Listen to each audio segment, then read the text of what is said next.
Bismillahirrahmanirrahim. Alhamdulillah wa salatu wa salam ala rasulillah amma ba'd. Assalamu alaikum wa rahmatullahi wa barakatuh. Урматтуу мекендештер, кадырлуу мусулман бир туугандар, барыңыздарга жараткан Алла Тааланын тынчтыгы, саламы, мээрими, райымы жана берекеси болсун. Жараткан Алла Таала ушу Шабан айында берекесин насип кылып, баарыбызды Рамазан айга ынтымакта, ден соолукта, жакшылыкта жеткирген болсун. Өлкөбүздө бүгүн өзгөчө абал 30 апрелге чейин узартылганына байланыштуу барыңыздарды тартиптүүлүккө, сабырдуулукка чакырып кетебиз. Ушу карантиндин учурунда ыйык Рамазан айыбыздагы туш келип калып атат. Ушул Рамазан айында орозону тутуу баарыбызга милдеттүү болфарыз. Рамазан айда орозону биз үйдө кармайбыз. Жана ооз ачарлыктарды дагы үйдө кылабыз.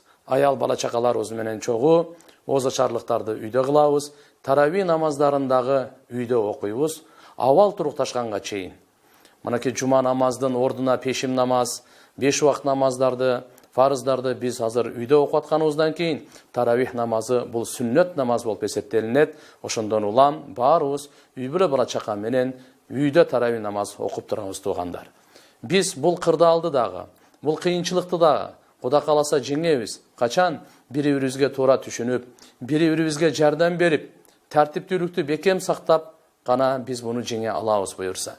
Жана көптөгөн ушул ыйык, берекелүү, куттуу Рамазан айында дуалар кабыл боло турган, бейиштин эшиктери ачылган, дозоктун эшиктери жабылган, шайтандын бардыгы камалган учурунда биз көбүрөөк дуа кылайлы, элибизге, журтубузга, бүткүл ааламдагы инсандардын бардыгына дуа кылайлы.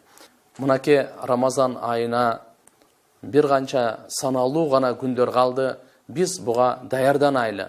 Жүрөктөрүбүздү тазалап, пейилдерибизди тазалап, Рамазан айынын келе жатканына кубанып, жакшы биз өзүбүздүн даярдыктарыбызды көрөйлү. Жараткан Алла Таала келе жаткан куттуу, берекелүү Рамазан айын баарыбызга буйрган болсун. Алла Таалам кабыл кылсын.